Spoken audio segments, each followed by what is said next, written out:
પરમેશ્વરની ઈચ્છા તેનો અર્થ શું છે? પરમેશ્વરની ઈચ્છા જાણવી હોય તો શું કરવું જોઈએ? તમે આ પૃથ્વી ઉપર શા માટે આવ્યા છો? ખરેખર તમારો જન્મ શા માટે થયો છે? પરમેશ્વરે પુરુષ અથવા સ્ત્રીના સ્વરૂપમાં તમારી સૃષ્ટિ કરી. તેમણે તમને પતિના રૂપમાં અથવા પત્નીના રૂપમાં જવાબદારી કેમ આપી? કોઈકને માની તો કોઈકને પિતાની જવાબદારી શા માટે આપી છે? એક સેવકના રૂપમાં અથવા એક સેવિકાના રૂપમાં પરમેશ્વરે કેમ પસંદ કર્યા? આજે તમને જે કંઈ જવાબદારી આપવામાં આવી છે, તમે ચાહે ગમે તે હોય, તમારે જાણવું જોઈએ કે તમારે શું કરવાનું છે. એવી પરમેશ્વર તમારી પાસે આશા રાખે છે. પરમેશ્વરનો ઉદ્દેશ શું છે? પરમેશ્વરની ઈચ્છા શું છે? તે જો તમારે સમજવું હોય તો પરમેશ્વરે જેવી આશા તમારા પર રાખી છે એવી જ રીતે તમારે જીવવાનું છે. ઉપયોગી પાત્રના જેવા તમારે રહેવાનું છે. જો આ પ્રમાણે તમે વિચારો છો તો તમારે જે કંઈ કરવાનું છે માટે પરમેશ્વરની ઈચ્છા જાણી લેવી જોઈએ. દરેકની જેમ મેં પણ અભ્યાસ કર્યો છે, હું પણ કોલેજમાં ગયો છું, દરેકની જેમ હું પણ જીવન જીવ્યો છું. પરંતુ કોલેજનો અભ્યાસ પૂરો કર્યા પછી શું કરવાનું છે? નોકરી કરવાની છે કે વ્યવસાય કરવાનો છે કે વિદેશમાં જઈને નોકરી કરવાની છે? કે પછી what is gods purpose in my life? મારા જીવનને માટે પરમેશ્વરનો એક ઉદ્દેશ છે. મારા જીવનને માટે પરમેશ્વરનો કયો વિચાર છે? તેનો જવાબ મને ક્યાં મળ્યો તમે જાણો છો? બાઇબલમાં મળ્યો. તેનો જવાબ ક્યાં છે જાણો છો? યર્મિયાનું પુસ્તક 1 અધ્યાય અને 4 ને 5મી કલમમાં મારું ભવિષ્ય શું છે? મારા માટે પરમેશ્વરનો ઉદ્દેશ શું છે? પરમેશ્વર મારા જીવન દ્વારા શું કરાવવા માંગે છે? બાઇબલ દ્વારા એ સર્વ મને જાણવા મળ્યું. આવો આપણે બાઇબલમાં જોઈએ. યર્મિયા 1 અને 4 કલમ. યહોવાનું એ વચન મારી પાસે આવ્યું, એટલે કે તેમણે આદેશ આપ્યો. ગર્ભસ્થાનમાં ઘડ્યા તે પહેલાથી જ હું તને ઓળખતો હતો. ગર્ભસ્થાનમાં મેં તને ઘડ્યો તે પહેલાથી જ મેં તારો અભિષેક કર્યો છે. પ્રજાઓને સારું પ્રબોધક મેં તને બનાવ્યો છે. મેં કહ્યું કે હાય, હે પ્રભુ યહોવા, મને તો બોલતા નથી આવડતું, હું તો બાળક જ છું, મને તો હજી વાત કરતા પણ આવડતું નથી. જ્યારે મેં એ પ્રમાણે કહ્યું ત્યારે પરમેશ્વરે મને એ પ્રમાણે ઉત્તર આપ્યો, હું હજી બાળક છું, એ પ્રમાણે તું ન બોલ. હું જેઓની પાસે તને મોકલું છું તેઓની પાસે તારે જવું પડશે, અને હું તને જે કંઈ ફરમાવું છું તે તારે બોલવાનું છે, અને તું ભયભીત ના થા. તે કહે છે કે તને છોડાવવા માટે હું તારી સાથે છું. એ જ તો યહોવાનું વચન છે. ત્યારે યહોવાએ પોતાનો હાથ લાંબો કરીને મારા મુખને અડકાડ્યો, અને યહોવાએ મને કહ્યું કે જુઓ, મેં મારા વચન તારા મુખની અંદર મૂક્યા છે, તારા મુખમાં મૂક્યા છે. ઉખેડી નાખવા તથા પાડી નાખવા તથા વિનાશ કરવા, ખંડન કરવા માટે અથવા તેને બનાવવા માટે અથવા રોપવા માટે. સાંભળ, આજના દિવસે મેં તને પ્રજાઓ ઉપર અધિકારી તરીકે બનાવ્યો છે, અધિકારી નિમ્યો છે. પ્રભુ એ પ્રમાણે કહી રહ્યા છે, મેં તો તારા મુખમાં મારા વચનો મૂક્યા છે. તને મેં જ પસંદ કર્યો છે. હું તને જેઓની પાસે મોકલું તેમની પાસે જઈ મેં તને જે આજ્ઞા આપી છે તે તારે પ્રગટ કરવાની છે. મારા જીવનને માટે પરમેશ્વરનો ઉદ્દેશ શું છે? મારે શું કરવું જોઈએ એ વિશે તો પરમેશ્વરે પહેલેથી યોજના બનાવી છે. એટલા માટે પરમેશ્વરે સતીશકુમારજીને આ જિંદગી આપી. તેમણે તે પ્રગટ કર્યું છે પોતાના વચન દ્વારા.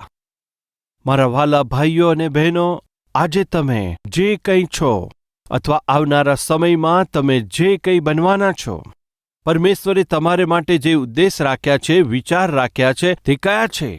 તે સર્વ જાણકારી તેમણે આપી છે આ વચનની અંદર. હવે તમારે બસ આટલું જ કરવાનું છે કે તમારે આ પવિત્ર વચનને વાંચવાના છે. જો તમે આ પવિત્ર વચનને વાંચશો નહીં તો દુનિયામાં શા માટે તમારો જન્મ થયો ખબર નહીં પડે.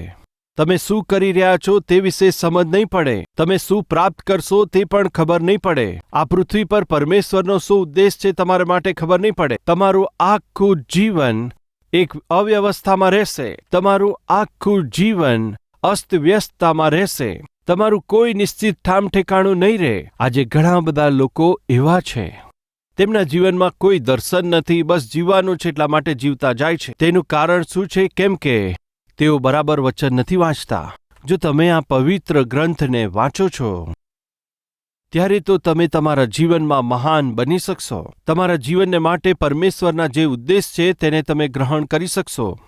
જ્યારે તમે પરમેશ્વરને વાત કરશો, પરમેશ્વરના વચનને ગ્રહણ કરશો, પરમેશ્વરના જે ઉદ્દેશ તમારા પ્રત્યે છે તેને તમે કદી પણ જાણી શકશો નહીં. પરંતુ જ્યારે તમે તેને જાણશો તો એક ઉદ્દેશ સાથે તમે તમારું જીવન જીવી શકશો. એક બહેન સિલાઈ મશીન ખરીદવા માટે સિલાઈ મશીનની દુકાને ગયા. ત્યાં આગળ અલગ અલગ પ્રકારના મશીન હતા. એટલે કે એમ્બ્રોઇડરી કરનારી, ડિઝાઇન કરનારી અલગ અલગ મશીનો હતી. અલગ અલગ પ્રકારના રંગના દોરાઓ સાથે સીવનારા અનેક મશીનો પડ્યા હતા. તેમાંથી એક મશીનને તેમણે અલગ અલગ રીતે ડિઝાઇન કરતા તેમણે તે જોયા. તે મશીનને જોઈને તે બેનને ખૂબ જ ખુશી થઈ. તેમણે કહ્યું, મારે આ જ જોઈએ. દુકાનદારે તે મશીન વેચીને રિક્ષામાં મૂકીને મશીન તેમના ઘરે મોકલ્યું.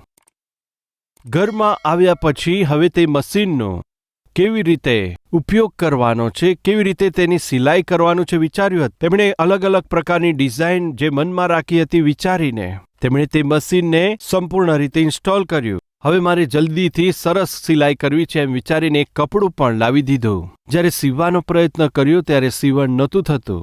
તેઓ તો સારી રીતે સિલાઈ નહોતા કરી શક્યા. ઘણા વર્ષ પહેલા પણ મેં તો એનો પ્રયોગ કર્યો હતો. નાનપણમાં સિલાઈ મશીન ચલાવ્યું છે. કેમ કે અમારા ઘરની ઉપર એક ટેલર રહેતા હતા. તેઓ દુકાનમાં આવીને પોતાની ખુરશી લગાવતા અને ત્યાં આગળ એક ટેલરના રૂપમાં તેઓ પોતાનું કામ કર્યા કરતા હતા. તેમાં શું મોટી વાત છે એમ વિચાર કરીને હું પણ ત્યાં આગળ ગયો, પરંતુ ત્યાં આગળ એક પણ દોરો મને ના દેખાયો. હું એમ જ મશીન ચલાવતો હતો, પરંતુ દોરો પરોવાતો નહોતો, મારાથી સિલાઈ થતી નહોતી. પછી મને ખબર પડી કે નીચે કંઈક હોય છે, તેમાં દોરો લગાવવો પડે અને ઉપર ખેંચવાનો. શું કરવું જોઈએ તે મને ખબર નહોતી. એટલા માટે ઘણા પ્રયત્ન કર્યા પછી શરૂઆતમાં મારાથી કંઈ થતું નહોતું, પરંતુ પછીથી હું સિલાઈ કરતા શીખ્યો. ઠીક છે, આ બહેને પણ ખૂબ જ પ્રયત્નો કર્યા, પરંતુ તેમનાથી ના બન્યું. અને એટલે તરત જ તેમણે દુકાનદારને ફોન કર્યો અને મરજી પ્રમાણેના શબ્દો બોલ્યા. અરે, તમે મને દગો કર્યો છે, તમે તો મને ચીટિંગ કર્યું છે. તમે તો સારું મશીન તમારા શોરૂમમાં મૂકી દીધું છે, પરંતુ જે મશીન કામ નથી કરતું તે જ મને આપી દીધું છે. આ પ્રમાણે તેમને બૂમો પાડીને તેઓ બોલતા જ રહ્યા. આ બધું સાંભળીને દુકાનદારે કહ્યું કે બહેન, તમે ખૂબ જ ગુસ્સામાં બોલો છો. શું વાત છે? મારી પાસેથી તમે પૈસા લઈ લીધા અને ખરાબ મશીન મને આપી દીધું. તમે તો દગાખોર છો. આ રીતે તમે લોકોને લૂંટીને પોતાનો વેપાર કરી રહ્યા છો. જે મરજીમાં આવ્યું તે પ્રમાણે બોલવા લાગ્યા. પરંતુ કેટલાક સમય પછી દુકાનદારે કહ્યું, સાંભળો બહેન, એક વાત સાંભળો. તમારી સી વાત સાંભળે. ઓટોમાં આ સિલાઈ મશીન લોડ કરતા સમયે તમને કહ્યું હતું. શું કહ્યું હતું? કે આ સિલાઈ મશીનને ઓપરેટ કરતા પહેલા જે પુસ્તક છે તે પુસ્તક સારી રીતે વાંચજો. તે મશીનનું મેન્યુઅલ છે. આ સિલાઈ મશીન કેવી રીતે કાર્ય કરી શકે છે તેના વિશે સારી રીતે સમજ પડે એટલા માટે પુસ્તક ત્યાં રાખ્યું છે. બહેન, આ વાત મેં તમને કહી હતી. આ મશીન ચલાવવા સંબંધી જે કંઈ મેન્યુઅલ છે તે તમે વાંચી લો. આ મશીનને સ્ટાર્ટ કરતા પહેલા, આ મશીનને કાર્ય કરતા પહેલા એકવાર તે પુસ્તકને વાંચી લેવું. શું એ પુસ્તક વાંચ્યું છે? શું આ પુસ્તક વાંચવાથી જે મશીન કામ નથી કરતું એ મશીન તેની જાતે શું કાર્ય કરવા લાગવાનું છે? અરે, તમે ઉતાવળ કરો છો. તમે બસ એક જ વાર તે મેન્યુઅલને વાંચી લો. સિલાઈ મશીનને સંબંધિત એ મેન્યુઅલ આપ્યું છે, તેને વાંચી લો. તે વાંચવાથી શું થશે? એ પુસ્તક તમને જાણકારી આપશે કે આ મશીન કેવી રીતના ડિઝાઇન કર્યું છે, તેને શા માટે ડિઝાઇન કર્યું છે, ક્યાં આગળ તમારે દોરો પરવવાનો છે, ક્યાં આગળ એ દોરામાં ટેન્શન આવશે, ક્યાં આગળ કેવી રીતે કયા રંગની રીલ લગાવવાની છે, વગેરે જેવી સર્વ જાણકારી આ પુસ્તકની અંદર ચિત્રો સાથે આપી છે. કૃપા કરીને એકવાર તમે વાંચી લો. હાજી, વાંચું છું. ઠીક છે, તો પણ જો આ મશીન કામ નહીં કરે તો હું તમને જોઈ લઈશ. એ પ્રમાણે કહ્યું. તેમની ઈચ્છા તો નહોતી તો પણ તેમણે તે પુસ્તક ઉઠાવ્યું અને એક એક પેજ વાંચવા લાગ્યા. સરસ સમજાવ્યું હતું.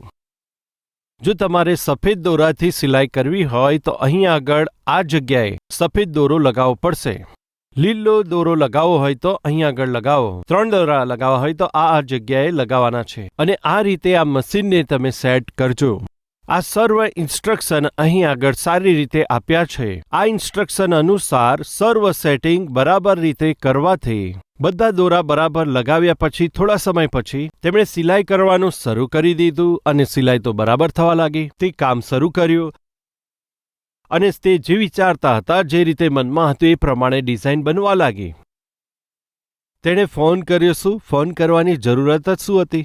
તેના પહેલા તો તેમને તંગ આવી ગયા હતા, ખૂબ ગુસ્સો આવી ગયો હતો. તેમણે ગુસ્સાને તો પ્રગટ કર્યો. કારણ શું છે? સિલાઈ મશીનમાં કોઈ રીતે કોઈ કમી હોય એ પ્રમાણે નહોતું, પરંતુ એ સિલાઈ મશીનનો કેવી રીતે ઉપયોગ કરવો જોઈએ એ પુસ્તક વિશે તેણે બરાબર વાંચ્યું નહોતું. તેણે તે સ્વીકાર્યું નહોતું કે સમજણ નહોતી પડી અને તેણે જે કંઈ પ્રયત્ન કર્યા તેમાં તે સફળ ના થઈ. તેણે જે કંઈ વિચાર્યું હતું એ પ્રમાણે ના થયું. તેણે જે આશા રાખી હતી તેની આશા અનુસાર તેની આંખો આગળ તે જોવા ના મળ્યું ત્યારે પરેશાન થઈ. તે તો ગુસ્સામાં આવી ગયા, ક્રોધિત થઈ ગયા અને ટેન્શન થઈ ગયું અને તેના મોંમાં જે કંઈ આવ્યું તે સર્વ બોલવા લાગી. મારા ભાઈઓ તથા બહેનો, સિલાઈ મશીનને કેમ ઇન્વેન્ટ કર્યું છે અને તે કેવી રીતે કાર્ય કરે છે એ સર્વ વિશે જાણવું હોય તો તેના મેન્યુઅલને વાંચવું પડશે, પુસ્તિકાને વાંચવું પડશે. આ કેવી રીતે બનાવ્યું છે, કેવી રીતે કાર્ય કરે છે, તે કેવી રીતે ફંક્શન કરે છે. તે જ પ્રમાણે તમે અને હું, આપણી સૃષ્ટિ શા માટે કરવામાં આવી છે, તેની પાછળ પરમેશ્વરનો ઉદ્દેશ શું છે, પરમેશ્વરની ઈચ્છા શું છે, પરમેશ્વરની યોજના શું છે, પરમેશ્વર આપણા માટે કઈ ઈચ્છા રાખે છે, તેને બતાવવા માટે પણ એક મેન્યુઅલ છે. જાણો છો તે મેન્યુઅલ કયું છે? એ તો પરમેશ્વરે મનુષ્યને આપેલો ગ્રંથ છે. આ તો પવિત્ર બાઇબલ છે. આ પવિત્ર વચનની અંદર જે લખવામાં આવ્યું છે તે બતાવે છે કે તમારી સૃષ્ટિ કેમ કરી. પરમેશ્વરનો ઉદ્દેશ તમારા માટે શું છે, શાંતિથી જીવન જીવવા માટે શું કરવું જોઈએ, સમાધાનથી જીવવું હોય તો શું કરવું જોઈએ, પવિત્ર જીવન જીવવું હોય તો શું કરવું જોઈએ, વિજય પ્રાપ્ત કરવો હોય તો કેવી રીતે જીવન જીવવું જોઈએ, પરિવારને સારી રીતે રાખવું હોય તો શું કરવું જોઈએ, બાળકોનું સારી રીતે પાલન પોષણ કરવું હોય તો શું કરવું જોઈએ, વેપાર કરવો હોય તો કેવી રીતે વેપાર કરવો જોઈએ, નોકરી કરતા હોય તો કેવી રીતે નોકરી કરવી જોઈએ, વડીલ અવસ્થામાં આપણે કેવી રીતે વ્યવહાર કરવો જોઈએ, સેવા કરી રહ્યા છે જો પ્રચાર કરવાનો છે તો સંગતિમાં અથવા સેવાને સ્થાપિત કરવા માંગો છો તો શું કરવું જોઈએ, કેવી રીતે સુવાર્તા પ્રગટ કરતા જવું જોઈએ, કેવી રીતે તમારે સેવા કરવાની છે, કેવી રીતે સેવકાઈ શરૂ કરી શકો, કેવી રીતે વચનનો પ્રચાર કરવો જોઈએ, કેવી રીતે જીવન જીવવું જોઈએ. જુઓ, ચાહે તમારા જીવનમાં તમારે જે કંઈ કરવું હોય, જો પરમેશ્વરને માટે જીવવું હોય, પરમેશ્વરને માટે કામ કરવું હોય, જો તમને તેના પ્રતિફળ જોઈતા હોય તો જરૂરી છે કે અદ્ભુત રીતે સચ્ચાઈ પ્રગટ કરનારા આ પવિત્ર વચનને વાંચતા રહો અને તેનો ઉપયોગ કરો. મેન્યુઅલ ન વાંચવાને કારણે સમસ્યા શું છે તે તેને ખબર ના પડી અને તે ગુસ્સે થઈ ગઈ અને ખૂબ જ ચિંતાતુર થઈ. તેની સામે જે મશીન હતું તે કેવી રીતે કાર્ય કરે છે તે તેને સમજ નથી પડી. ઘણા બધા લોકો આજે એવા જ હોય છે. શા માટે હું જીવું છું તે વિશે ખબર નથી. શા માટે હું જીવું છું તે ખબર પડતી નથી. આ સર્વ જીવન બેકાર છે એમ વિચારે છે. મારું જીવન તો યુઝલેસ છે એમ વિચારે છે. નોકરી તો કરી રહ્યા છો પરંતુ કોઈ કાર્યમાં વિજય મળતો નથી. વેપાર તો તમે કરી રહ્યા છો, વ્યાપારમાં પણ તમને કોઈ લાભ થતો નથી. પતિ અને પત્ની પરિવારના સ્વરૂપે જીવિતો રહ્યા છે પરંતુ ત્યાં કોઈ શાંતિ કે સમાધાન નથી. એમ વિચારો છો કે બધું બેકાર થઈ ગયું છે. વ્યર્થતામાં મેં લગ્ન કરી લીધા, વ્યર્થતામાં કાર્ય કર્યું, ખોટું જ મેં આ કાર્ય કર્યું છે. આ રીતે પોતાને જ દોષ દેતા પરેશાન થઈ જાય છે અને પોતાની જ નિંદા કરે છે અને વ્યાકુળ થઈ જાય છે. તેનું કારણ શું છે? તમારે માટે પરમેશ્વરની યોજના છે, તેમનો ઉદ્દેશ છે, તમારી જવાબદારીઓને કેવી રીતે નિભાવવાની છે. કેમ કે તેનું માર્ગદર્શન જે આપી શકે છે તે આ મેન્યુઅલ તરફ કોઈ ધ્યાન આપી રહ્યું નથી. જાણો છો કેમ કે તેને કોઈ ધ્યાન આપતું નથી. માર્ગદર્શન આપતા આ મેન્યુઅલ તરફ કોઈ ધ્યાન આપતું નથી. આજે તમારા જીવન પ્રત્યે પરમેશ્વરની ઈચ્છા શું છે તે જાણવા માટે ખૂબ જ અદ્ભુત આ બાઇબલ ખૂબ જરૂરી છે. ઈસુના શિષ્ય સમાન, સેવકના જેવા, પ્રચારકના જેવા, પાળકના રૂપમાં, પતિના રૂપમાં કે પત્નીના રૂપમાં કે બાળકોના રૂપમાં, માતા પિતાના રૂપમાં તમે દરેક સ્થાનની અંદર આ વચન દ્વારા નિશ્ચિતપણે સારી રીતે જવાબદારી નિભાવી શકશો. એ માટે જરૂરી છે દરરોજ આ વચનને વાંચવું જોઈએ. એ વચન તમને હિંમત આપશે, એ વચનથી તમને જ્ઞાન મળશે, પ્રભુનું વચન તમને વિવેક શીખવશે, એ વચન તમને પવિત્રતા આપશે, આ વચન તમને પ્રભુ સાથેના સંબંધમાં જોડી દેશે, આ વચન તમારી કમી ઘટીને તમને બતાવે છે, આ વચન તમે જે પાપ કર્યું છે તેના પ્રત્યે પસ્તાવો કરવાનો વિવેક આપે છે, આ વચન તમને શુદ્ધ કરી દે છે, પવિત્રતા સાથે જીવન જીવવાની જરૂરિયાત તમને સમજાવે છે, આ વચન તમને આગળનું દર્શન આપે છે, તમારું આગળનું જીવન કેવું હશે તે વિશે તે પ્રગટ કરે છે. આ વચન તમને પરમેશ્વરે કયા આશીર્વાદો મૂક્યા છે, કયા વચનો આપ્યા છે તે બતાવે છે.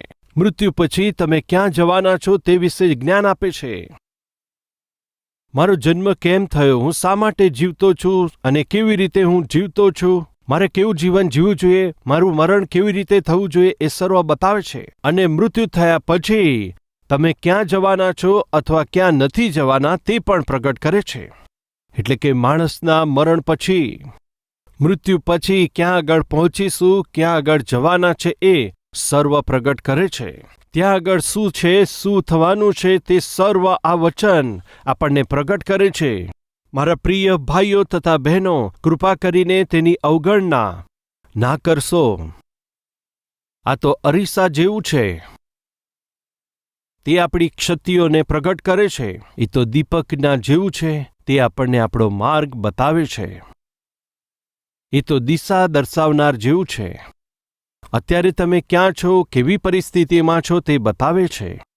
આ તો એક તલવારના જેવું છે, અંધકારને, પાપને પવિત્રતાથી અલગ કરે છે. આ તો એક સારી લાકડી સમાન છે જે તમને સહારો આપે છે. આ તો આત્મિક ભોજન સમાન છે જે તમારું પોષણ કરે છે. એ તો એક જીવિત વ્યક્તિ સમાન છે. એ તો એક જીવન જળ જેવું છે. તે તમને પૂરી રીતે શુદ્ધ કરી દે છે, તમને ધોઈ નાખે છે. આ તો એક દૂધ જેવું છે જે તમને શક્તિને બળ આપે છે. આ તો એક મીટ સમાન છે. એ તો તમને જરૂરી જે શક્તિ છે તે પ્રદાન કરે છે. મારા ભાઈઓ તથા બહેનો, આ વચનને કૃપા કરીને અવગણના ના કરશો. પરમેશ્વરની ઈચ્છા શું છે? જો તમારા મનમાં એ પ્રશ્ન છે, પરમેશ્વરની ઈચ્છા શું છે તે જાણવું હોય તો પવિત્ર વચન વાંચવું પડશે. આ પવિત્ર વચનમાં જ પરમેશ્વરની ઈચ્છા પ્રગટ કરી છે. ભૂતકાળમાં પરમેશ્વરે શું કાર્ય કર્યું છે, અત્યારે શું કરી રહ્યા છે અને ભવિષ્યમાં શું કરવાના છે તેને પ્રગટ કરનારું આ અદ્ભુત વચન છે, પરમેશ્વરનું વચન છે. જો કોઈ છોકરો કોઈ છોકરી પર પ્રેમ કરે છે તો પત્ર લખે છે, લવ લેટર. હવે આ સમયની અંદર પ્રેમપત્રનો સમય જતો રહ્યો છે, પરંતુ તે દિવસોની અંદર ખૂબ જ વિચારીને લખતા હતા. પણ હવે તો ખૂબ સરળ થઈ ગયું છે. આઈ લવ યુ બોલવાની જરૂર નથી. 1 4 3 તમે તેનો અર્થ જાણતા હશો. 1 એટલે આઈ, 4 એટલે લવ. ઘણાના મનમાં થતું હશે, બ્રધર તમને આ બધું કેવી રીતે ખબર છે? એવો પ્રશ્ન થતો હશે. ભાઈઓ, મારી પાસે આવતા કેસ આવા જ હોય છે. તો ફ્રેન્ડ્સ, તો આખરે જે વાત ના કરે તેવો પ્રેમ સરળ શબ્દોની અંદર બસ પ્રગટ કર્યો છે. હું એટલા માટે જણાવું છું કે પ્રભુ તમને અને મને ખૂબ પ્રેમ કરે છે. માત્ર શબ્દોથી નહીં, પરંતુ વચન દ્વારા પરમેશ્વરે પ્રેમ પ્રગટ કર્યો છે. તમે એ પ્રેમ વગરના હતા, પરમેશ્વરે તેને તમારે માટે તથા મારા માટે આપ્યું છે. આ બાઇબલ તો મનુષ્યને પ્રેમ કરનાર એ પરમેશ્વર, જેમાં પરમેશ્વરે લખ્યું છે કે મનુષ્ય કેવું જીવન જીવવું જોઈએ તેવો પ્રેમ પત્ર છે. આ તો પવિત્ર વચન છે. કોઈ એક છોકરીને તેના બોયફ્રેન્ડે એક પત્ર લખ્યો. તેણે તે પત્ર વાંચ્યો. થોડા સમય પછી પાછો પત્ર કાઢ્યો, ફરીથી એ લેટરને સારી રીતે વાંચ્યો.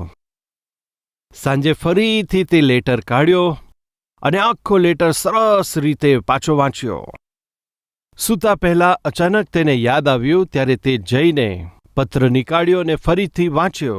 બાજુમાં એક બીજી છોકરી હતી. તેણે પૂછ્યું, તું વારંવાર કેમ વાંચે છે? શું તને આ લેટર ખબર ના પડી? સમજમાં આવ્યું. તો તને સમજણ પડે છે તો કેમ વારંવાર વાંચે છે? ફરી થોડો સમય વીતી ગયો. ફરી પત્ર વાંચવા લાગી. અરે, ફરી કેમ વાંચે છે? શું એમાંથી કશું ભૂલી ગઈ? ના, કશું નથી ભૂલી, મને બધું યાદ છે. આખો પેરેગ્રાફ મને યાદ છે. તો પછી ફરી કેમ વાંચે છે? સમજમાં આવ્યું એમ કહ્યું. આખો પેરેગ્રાફ યાદ છે એમ કહ્યું. તો ફરીથી કેમ વાંચે છે? સમજમાં ના આવ્યું એટલે નથી વાંચતી. ભૂલી ગઈ છું એટલે નથી વાંચતી. તેને ફરીથી એટલા માટે વાંચું છું કે આ પત્ર લખનાર વ્યક્તિ તે મને ખૂબ ગમે છે, એટલા માટે તેને વારંવાર વાંચી રહી છું. જે વ્યક્તિ આ પત્ર લખ્યો છે તેને લખનારા એ વ્યક્તિ જો તમને પસંદ છે તો શું કરશો? ત્યારે તેને વારંવાર વાંચતા જશો. હું પૂછું છું, બાઇબલ ખોલીને કેટલા વર્ષો થઈ ગયા? જરા બતાવો. બાઇબલ ખોલ્યાને કેટલા વર્ષો થઈ ગયા? બાઇબલને જે પરમેશ્વરે ખૂબ પ્રેમથી લખ્યું છે તેને વાંચ્યાને કેટલા વર્ષો થઈ ગયા? જરા તે વિશે વિચારીએ.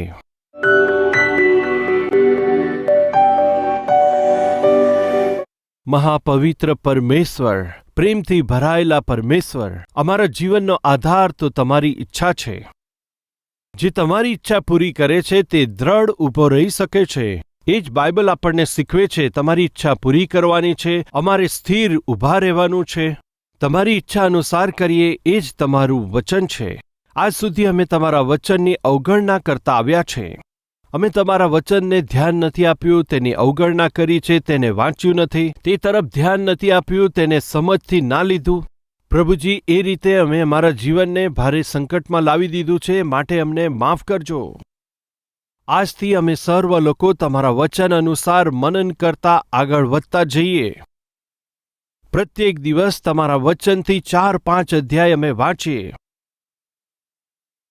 તેના પ્રતિફળમાં પ્રભુજી તમારા પ્રકાશમાં અમે ચાલીશું. પવિત્ર આત્મામાં તમારા વચનમાં ચાલીને પ્રભુજી અમે તમારો ભય રાખીને આગળ વધીશું. તેમાં અમારી મદદ કરજો પિતા.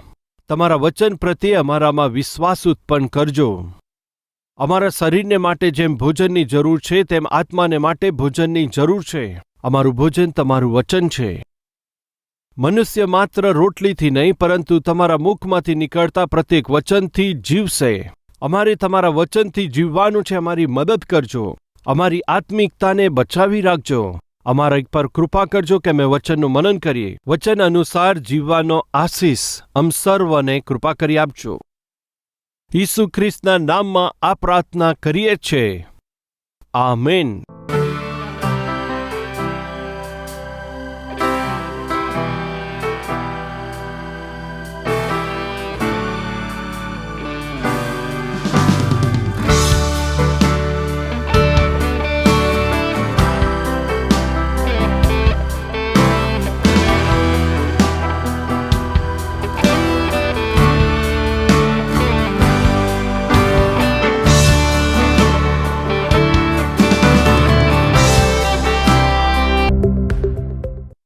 आज कलवरी आवाज को कई करोड़ों लोग देख रहे हैं. केवल हिंदी में ही नहीं, तमिल में, तमिलनाडु में, कन्नड़ा में, कर्नाटक में, मलयालम में, केरला में, ओरिया में, उड़ीसा में, मराठी में, महाराष्ट्र में, बंगाली में, पश्चिम बंगाल में, पंजाबी में, पंजाब में, भोजपुरी में, बिहार में, तेलुगु में, दक्षिण भारत में, उर्दू में, जम्मू एंड कश्मीर, पाकिस्तान, अफगानिस्तान, गल्फ देशों में, नेपाली में, आसामी में, हिंदी में, इस तरह भारत देश की मुख्य भाषाओं में यीशु मसीह के सुसमाचार को हर एक भाषाओं में पहुंचाने वाली सबसे पहली कलीसिया इस भारत के इतिहास में हमारा कलवरी टेम्पल है. क्यों इतना ज्यादा सुसमाचार प्रचार कर रहे हैं? क्यों इतने सारे भाषाओं में सुसमाचार पहुंचाने की कोशिश कर रहे हैं। कृपया ध्यान दीजिए, रोमियो की पत्री 10वां अध्याय 13वां वचन, क्योंकि जो कोई प्रभु का नाम लेगा वह उद्धार पाएगा। कौन उद्धार पाएगा? जो प्रभु के नाम से प्रार्थना करेगा वो उद्धार पाएगा। यदि किसी को उद्धार पाना है तो किए गए पापों से क्षमा पाना है तो उसे प्रभु से प्रार्थना करना है। यदि प्रभु से प्रार्थना करना है तो प्रभु पर विश्वास करना है। विश्वास करना है तो प्रभु के विषय में सुनना है। प्रभु के विषय में सुनना है तो किसी न किसी को सुनाना है। किसी न किसी को सुनाना है तो उस सुनाने वाले को कोई ना कोई भेजना है। कलवरी आवाज की सहायता करने वाले क्या कर रहे हैं जानते हैं? इस दीन सेवक के प्रचार करने वाले सुसमाचार को पीछे रहकर सहायता कर रहे हैं। मेरे इन संदेशों को 17 भाषाओं में भारत के कोने कोने तक, केवल भारत में ही नहीं, इस ओर बांग्लादेश में, नीचे श्रीलंका में, ऊपर नेपाल में आज कलवरी आवाज प्रसारित हो रहा है। उनके बोलने और समझने वाली भाषा में ही, केवल हमारे ही देश में नहीं, हमारे चारों ओर के देशों में भी सुसमाचार को पहुंचा पा रहे हैं। आने वाले दिनों में एशिया के हर एक देश में सुसमाचार पहुंचाने वाली कलीसिया के रूप में हमारी कलीसिया को परमेश्वर आशीष देना है। ऐसे हमें प्रार्थना करना है। जिस सत्य को हम जानते हैं अगर उसे औरों को ना बताएं तो कितना बुरा है। एक निर्णय लीजिए, अगर मैं उद्धार पाया हूं तो कोई ना कोई मुझे यीशु के विषय में बताया है। नाश होने वाले उद्धार पाना है तो सुसमाचार प्रचार करने के लिए परमेश्वर हमें इस दीन सेवक को दिया है। वचन को बड़े विस्तार रूप से, वचन को लोग समझ सके, हर कोई समझ सके इस रीति से वचन देने वाले ऐसे सेवक को परमेश्वर हमें दिया है। इस सेवक की सहायता करने से, इस संदेश को लाखों लोगों तक पहुंचाने से बहुत से लोगों का जीवन सुधरेगा। ऐसा विश्वास आप में से कितने लोगों को है? हाथ दिखाएंगे। विश्वास करने वाले भाई और बहन कार्य रूप दीजिए, सुसमाचार पहुंचाइए। प्रभु के नाम से जो प्रार्थना करेगा वो उद्धार पाएगा। प्रार्थना करना है तो विश्वास करना है, विश्वास करना है तो सुनना है, सुनना है तो कोई ना कोई सुनाना है, सुनाना है। मेरे जैसे सेवक को तो मेरे पीछे रह के आपको क्या करना है? इस सेवक की आवाज को बहुत सी भाषाओं में अनुवाद करके उन तक पहुंचाना है। मैं जो कर सकता हूं, हो सकता आप वो नहीं कर पाएं। आप जो कर सकते हैं वो मैं शायद ना कर पाऊं। आप और मैं सहमत होने से ही संसार में सुसमाचार को पहुंचा पाएंगे। इसलिए निर्णय लीजिए। परमेश्वर जो सामर्थ्य दिया है आपको, महीने में एक बार या 2 महीने में एक बार या 3 महीने में एक बार, या परमेश्वर के आपके जीवन में किए गए भलाइयों के लिए आशीषों को देने से धन्यवादी होकर सुसमाचार के लिए सहायता करें। आइए हम सब मिलकर मसीह के सुसमाचार को पूरे संसार तक पहुंचाने की हम कोशिश करें। यह हमारी जिम्मेदारी है, इसे हम ना भूलें।